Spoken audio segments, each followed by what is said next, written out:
Extinction Rebellion sprays blood over Treasury. Well, that went well. Extinction Rebellion. If you've not heard their name in the past year, well, you're in luck, because you've definitely been caught in traffic at some point, and it's something that they specialise in. Stopping all these cars with their engines running. You're an idiot. The climate change group burst onto the scene in April demanding 3 things. Get the government to tell the truth on climate change and to declare a climate emergency, aim for net zero carbon emissions by 2025, and create a citizens' assembly to create new policies on climate change. Well, they're back for round 2. Extinction Rebellion have arrived in central London, and for the next 2 weeks they aim to be here to try to bring attention to the climate emergency.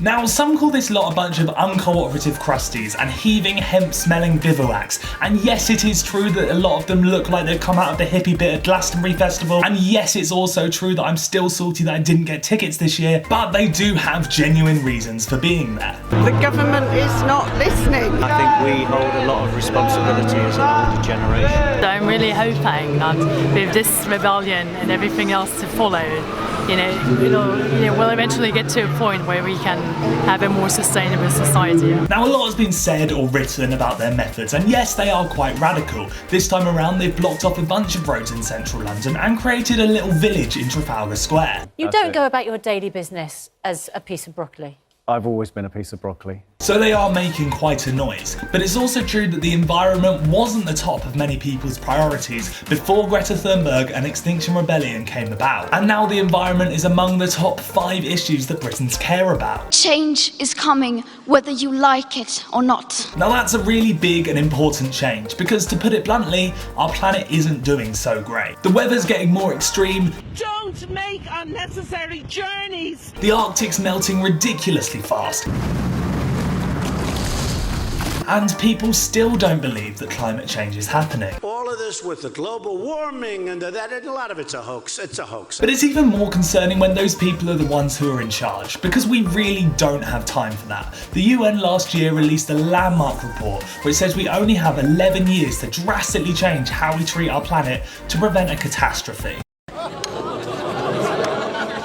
It's a pretty bleak picture, to be honest. So why isn't more being done to prevent climate change? There's a couple of reasons. The first is that climate change is really complicated. There's no easy fixes, and governments struggle to make the big structural changes that would be required, especially when our politics is as divided as it is at the moment. People are more concerned about helping oil companies than helping their own families? I don't think so.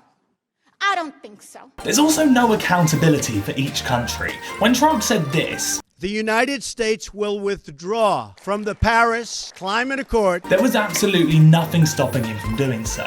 In fact, there's nothing stopping any government doing the exact same thing. So when our politicians are only accountable to the voters, that's a problem, especially when they don't accept the realities of climate change. Democracy is a wondrous thing and can throw up some very unexpected results. There's also nothing stopping everyday people from ignoring climate change altogether. I think most of us are aware at this point that we need to reduce our meat intake, we need to recycle more, and we need to take public transport more often. Bus wankers! But people find it hard to motivate themselves to do that when they know that most other people won't join them in that. It's this thing called the collective action problem. It's the sort of problem that's going to take a huge culture shift to sort out, and it's that culture shift that Extinction Rebellion are aiming for. So yes, they're controversial, but they're controversial because they need to be. Otherwise, we're probably all gonna die.